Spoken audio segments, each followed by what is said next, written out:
This episode has been brought to you from the DGMS Studios, home of Don't Get Me Started, Lethal and Money Live, and Surftown. Found at Spotify, Amazon, Apple Music, and wherever you listen to your podcast.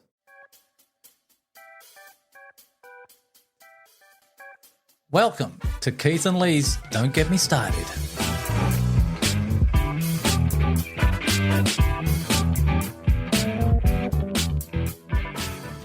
Hi, I'm Lee. And I'm Keith. Keith, it's good to see you again, brother. Look at that glowing face of yours. I've missed it. We haven't been in the studio for a while. We're back. The energy's arrived. How are you, mate? Look, I'm really well, thank you. Life has been good. It's been busy. I had a few little downs, but, you know, life is like that, isn't it? To balance that with the ups, just go right in the middle, make it kind of even. Who doesn't go through life without some downs? And you've got to make sure that they don't pull you down and keep you there. You just go, oh, yeah, okay, it's been a shit day or whatever, or I didn't like that to happen to me. So what? Just keep going. Well, this year's gone so quick. Mm-hmm. We're now a couple of weeks, 3 weeks off of Easter. April. Where did January, February, and we're nearly in the third week of March. Time and tide wait for no man. Is that a Shakespearean quote? It might. I'm sure that it's in there somewhere. He got around, old William. Well, he dropped some pearls of wisdom, really, in his poetry, and I bet it's one of his. It is, I reckon. Because a lot of his sayings or lines that he wrote in his plays have become part of the English language. Lexicon, I suppose, you know? I suppose. Well, I don't know, really, if that's the right way to call it. You know, because remember, Lee, we're not experts. No, and we're back. We are, but you know what we love doing? We love talking into a microphone. And we love being podcasters, and we love connecting with all our audience worldwide that has grown. How many countries are we up to now? Okay, so it's 50 countries in 201 cities. Surftown, which I want to ask you about a bit later, 211 cities. Because I think there's only about 212 countries in the world, and I couldn't be possibly heard in every one of them. You mean they're listening to me in Bhutan? I couldn't tell you unless I'm looking at it, and I cannot be bothered to. or even the Vatican City. Well, you know, the Pope might be tuning in. You never know, mate. How are you, Popey? You all right? He's American, so we understand you now. Yes. Isn't that amazing that they have an American Pope? You've been to the Vatican, haven't you? I have, yes. And did you see, I think it was Paul II? No, I didn't. But I did have a very interesting conversation, interestingly enough, with an American priest who deeply moved by being in the Vatican and the whole Catholic experience. I mean, when you're in Rome, you just run into Catholicism everywhere. There's brothers and sisters and nuns and padres, cardinals and mother superiors. And Rome is just a beautiful city with so much knockout architecture. I was swearing my head off. And every time I dropped the F word or you went, oh, bloody hell, look at that, I'd turn around to be a sister or a nun or a brother and, gee, sorry about that. I'm trying to be good. Must have been the devil that made me do it. But an incredible place. I loved every moment of it. Mm-hmm. The architecture, like you were saying, when we went into the Sistine Chapel, it wasn't as big as I thought it was. The artwork was just crazy, but they pushed you along. They kept it going, shh, shh, shh, shh. Yes. No photo, no photo, shh, shh. And you're pushed along and you're like, oh, I'm trying to have a look up at the ceiling. And then you're into another room like, bugger. So many people. Yeah. So little time. Yeah, that was my experience as well. And I was a bit disappointed because the experience was exactly as you described, but I wanted to let the beauty and the intricacy of the artwork to come down and sort of soak into my... Embrace you. In my awareness. You just go, wow. And I only had time to kind of sweep the eyes across the ceiling and across the walls. But I tell you where I did have a opportunity to observe religious art and really let it soak into my consciousness. Russia. Yeah, the cathedrals up there are unbelievable. Yep. You know, you can have a look at St. Basil's and think it's a little bit of a bubblegum sort of poppy thing with its various colours and its onion domes. But if you go out into some of the villages and see some of the old wooden ones there, and they're beautiful layered in their walls and the domes up the top and the roofs have all got different configurations. But when you go inside, there's icons in there that must be priceless. And every square inch is covered with detailed, beautiful religious artwork. And even if you're not religious, you'd have to say, wow. And now for some people it might be too much because the detail and in some cases the colour's quite gaudy, but it's unbelievable. Well, it's like David when I went and saw the statue. Again, before we got in there, you had to go through a passageway. And Michelangelo, like what a dude, right? So he started off and they were called the prisoners, and they're coming out of blocks of stone. And you see him starting, and I think they're saying he was practicing on that before he got to David. And incredible, then you turn the corner, and there he is in all his glory. Yeah, literally. Literally. And they said, oh, you can't take any photos. I'm sorry, I had to take one because it was just an incredible experience. And they said about his hands, like you look at his hands, they were made bigger because originally be put on top of a cathedral or, I forget, temple. So the hands had to look bigger than normal. But the vein work in them, this one piece of marble that he chose, and he was so afraid there was a small defect that he was thinking every time chipping away at it, if that cracks, the whole thing's gone. From one piece have you seen David? Yeah. One piece of marble, Keith. I know, it's unbelievable. I mean, first of all, you have to envisage and see that statue of a human form is in that piece of marble. You have to see it, and therefore you have to chip away to try and reveal it. And to have that ability and to have it so perfectly balanced like the human form, his hands are a little bit bigger, yes, and another part might be a little bit smaller, yes. But there'd be a reason for that. I mean, okay, let's be a little bit graphic here. He couldn't have the old fella being a bit bigger than what the normal person would have. No. Because that's all it would be the talking point of. Absolutely. Speaking of which, did I ever tell you when I was in Russia, I was in St. Petersburg, and St. Petersburg is a stunning city, and I went to all these different museums and cultural exhibitions that I have up there. And then on my last day, I was flicking through my Lonely Planet guide to see what else I could see. Was this Rasputin's member? Yes. And it said, Sex Museum in such and such hospital. Why am I not surprised? And I thought, and it says, key exhibit is Rasputin's member. Said to be his member. And I thought, well, that's not my thing, but you're here, you might as well go and see it. It's going to make a great dinner party story. So I went around there and found the place, which took a little bit of doing because it was down the basement underneath this hospital.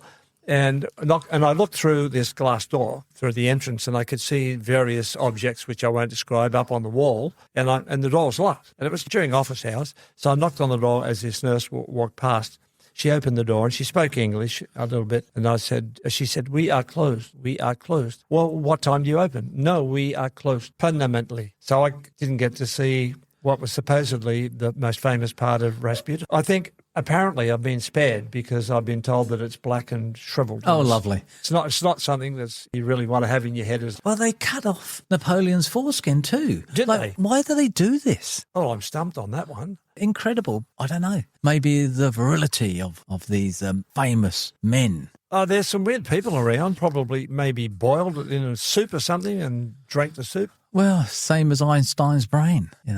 What they do with that? They took that out. Did they? And did what with it? Well, they examined it and realised that it was more potent than most brains. Well, we know that. I haven't seen yours yet. Nothing to see here, brother, both ends. Well, geez, let's get back to the religious, right? Yes, please. So actually, let's get back on to what we'll be talking about. Have you seen Gaudi's Cathedral in Barcelona? No, I haven't. Oh, you must see that. I will. That is amazing. This, just last month, I think they put the final spiral up on top of it, and it's just amazing. How many years in the making? Oh, it's over 120. Yeah, to complete. Oh, yeah. It was damaged during the Spanish Civil War, which was in between the First and the Second Global War fought in Europe, which would have been in the 30s. Yeah, it's over 120 years old. When you first look at it, it looks like this dripping big cake, like somebody's dripped icing sugar on top of a cake, and it's come down all these different layers, and it's very, very busy. And when you get inside, it just opens up this light-filled cavern or chasm, and whilst it's spacious, it has these columns and all different angles and facing this way and that way, and they all have different grooves and sculpture on it. But for something that's cluttered inside, which it is, it still feels modern and light and roomy. And you walk around and you just go, oh my God, look at this thing. It's incredible. I must take time to go and have a look at it. Recommended by Keith, a must-see. Well, look, I don't attend organised religious Sunday meetings, and I don't like organised religion. At best, I'm a backslidden agnostic. That's all I could call myself. You've got to think about that one a little bit, Lee. But I'll leave that one with you. But I do, strangely enough, I love religious building.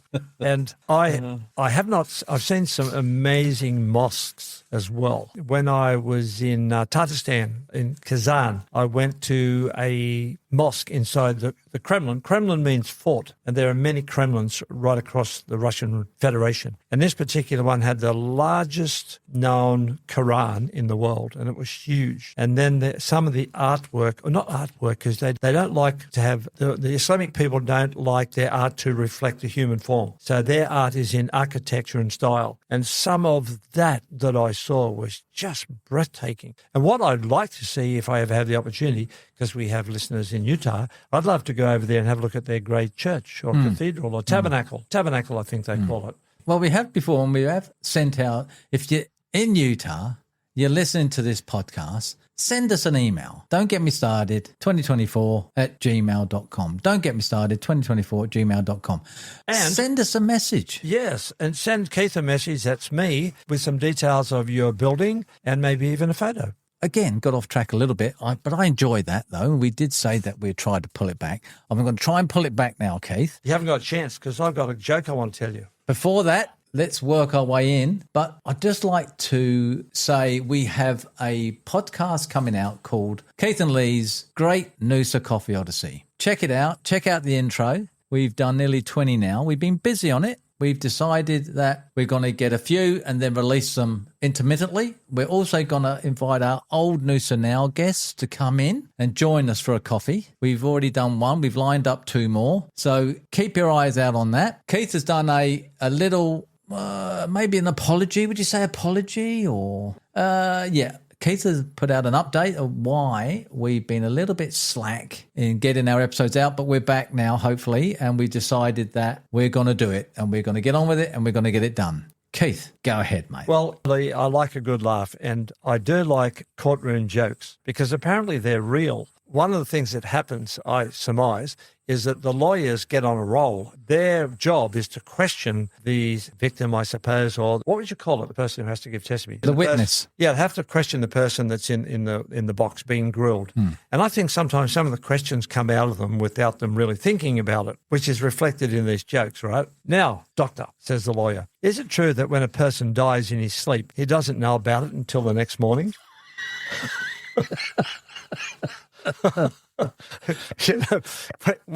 What about this one? The youngest son, the 21-year-old. How old is he?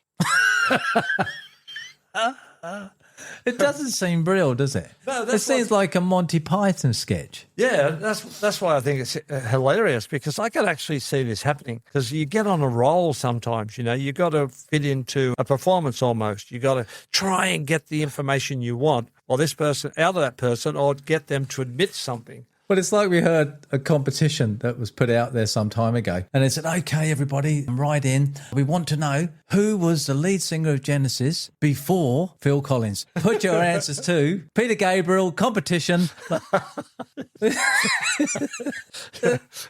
What about this one? This is so simple, it's hilarious. Were you present when your picture was taken? There's more? That's it. Oh.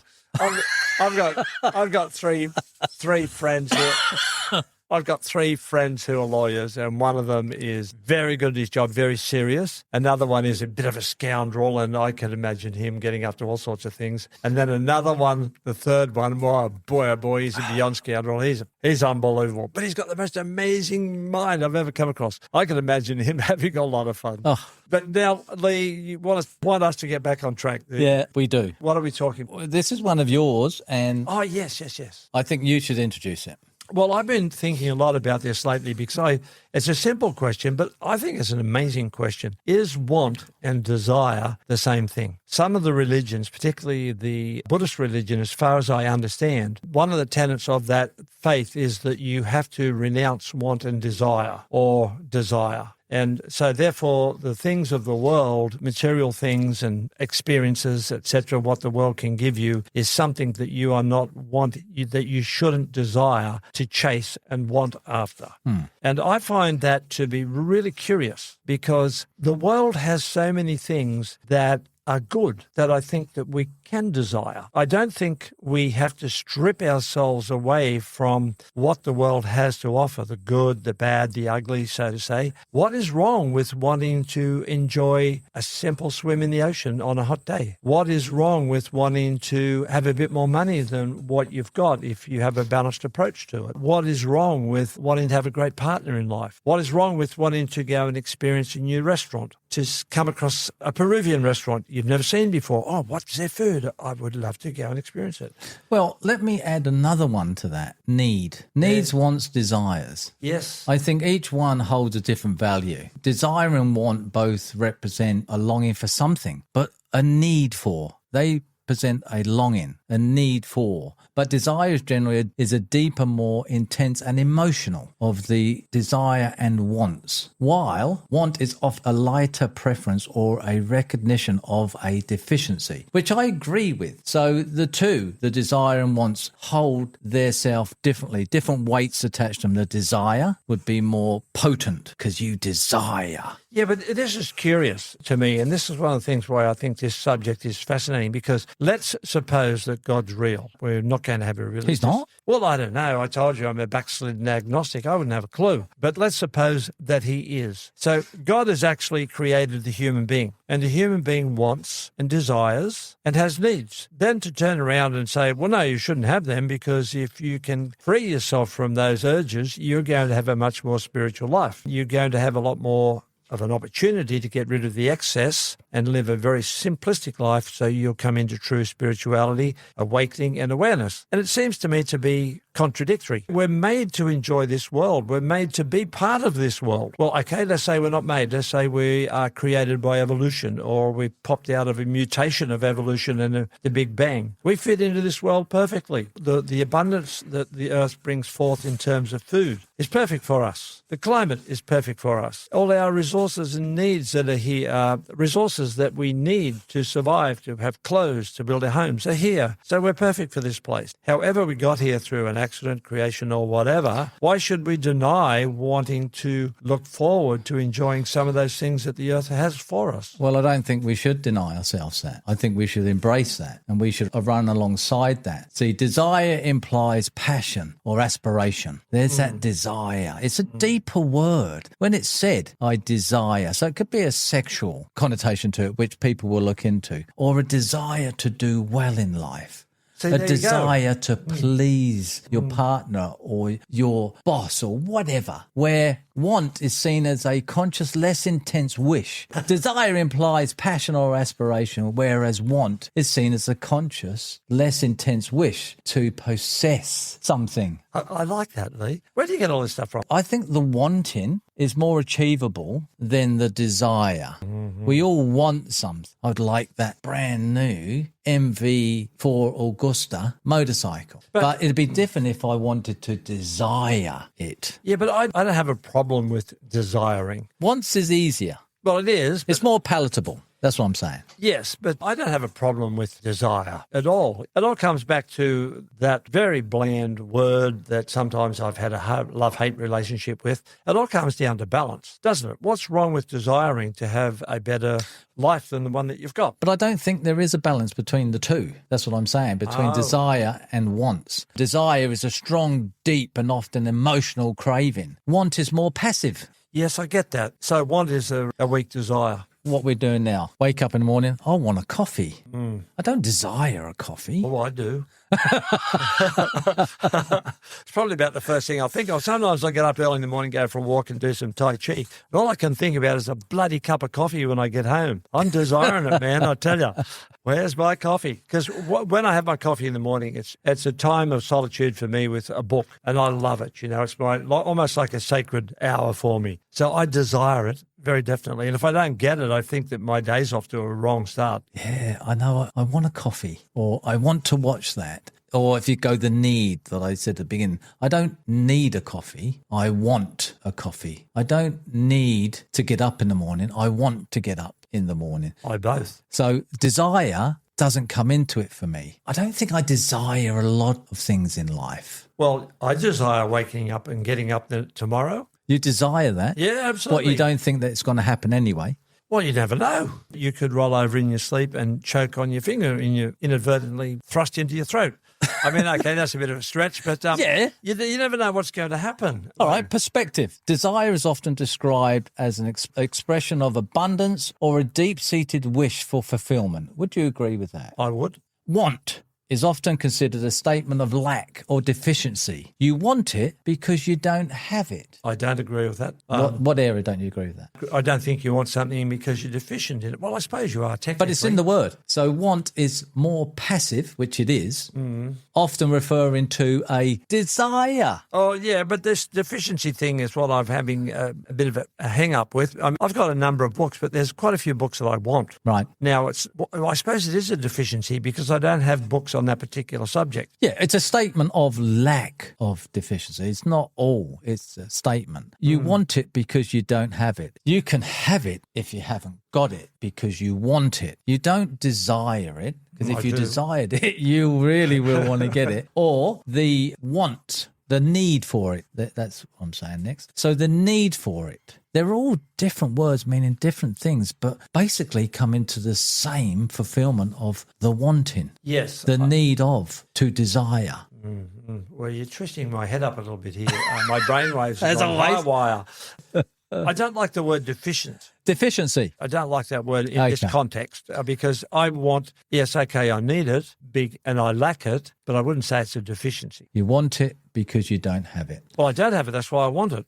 Is that a bit? But why haven't you got it? Is it a deficiency that you haven't acquired it? Deficiency? Yeah, well, I suppose technically speaking it is because I don't have that book on that particular subject. Desire implies a strong intention or aim to acquire something. Want can be fleeting or less action orientated.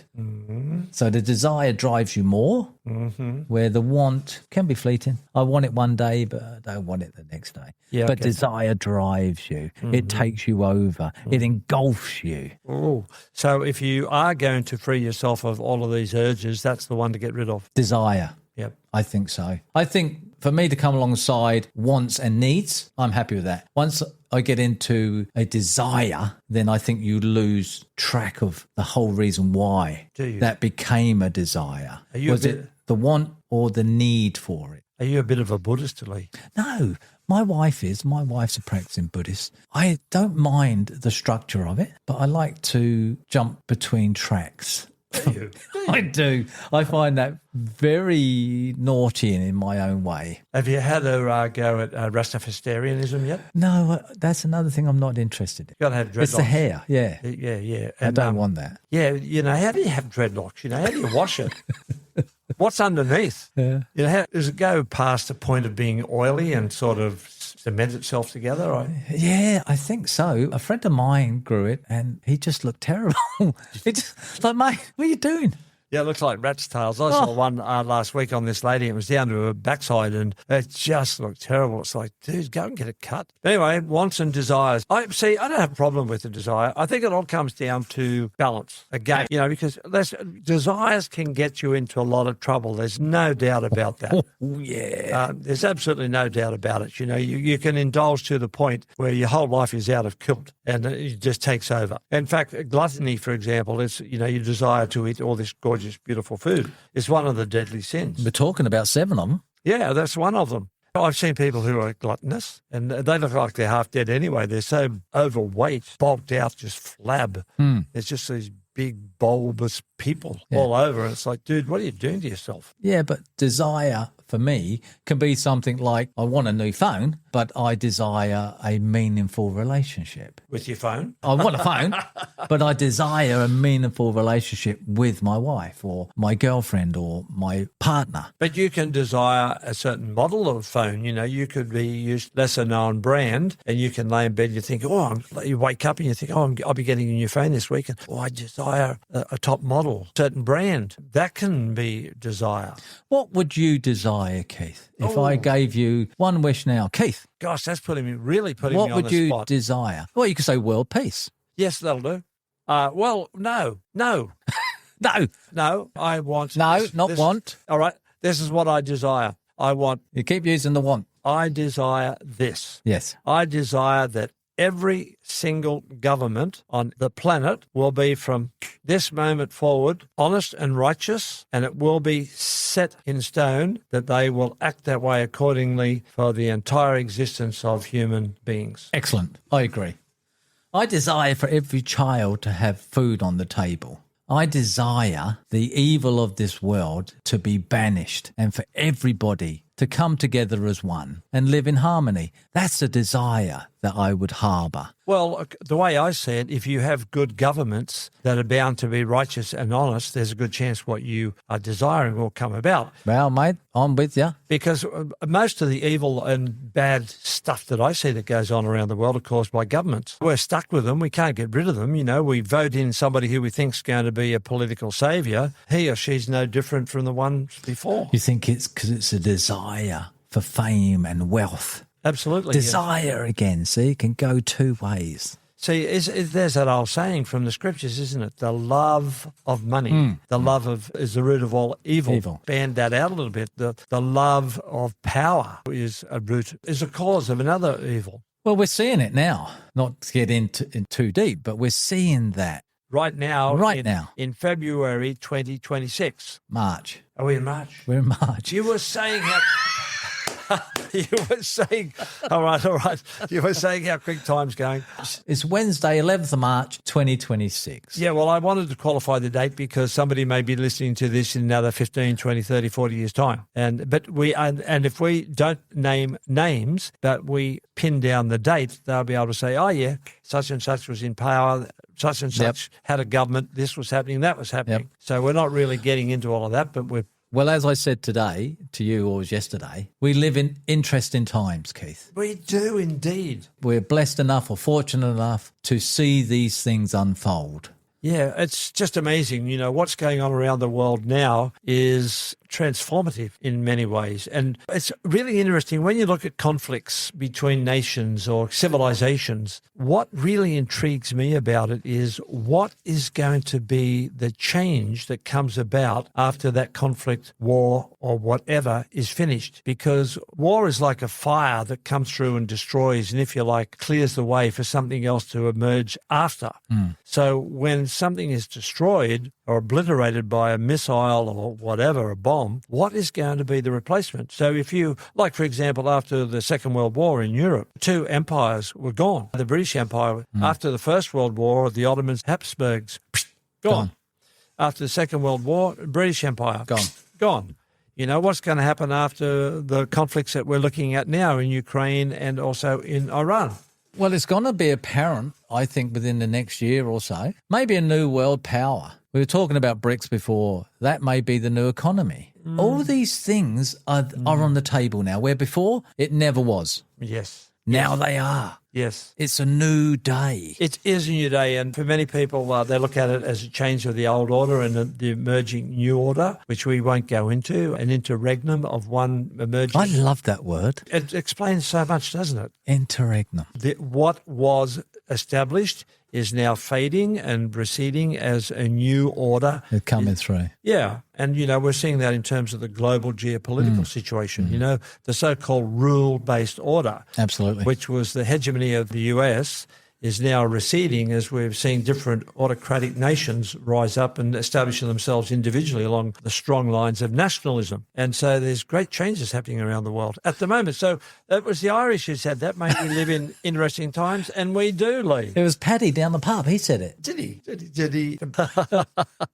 But Lee, what I desire is that if we had good governments, we would have stability and everybody would be quite well off and happy. I agree, Keith. I don't agree with a lot you say, but I do agree with you on this. There you go. So, yeah, you told me what you desire before, which I thought was very noble. Well, it's always been on my heart anyway. It's been prevalent on what's been happening, and it's always the children that suffer. Anyway, I don't want to get into all that. It's been a pleasure to be back with you. It's been a pleasure to be here and to sit across our microphones, desks, and have a chat looking at each other's smiling faces and to go on about what we want to talk about. It's been a while. Feel a little bit rusty, but we'll get over that, or I'll get over that. But Keith, as always, I'll leave you the last word. Lee, it's so gracious of you. And all I want to say is to all our listeners across the world, we love you dearly. Don't forget to like, share and subscribe, etc.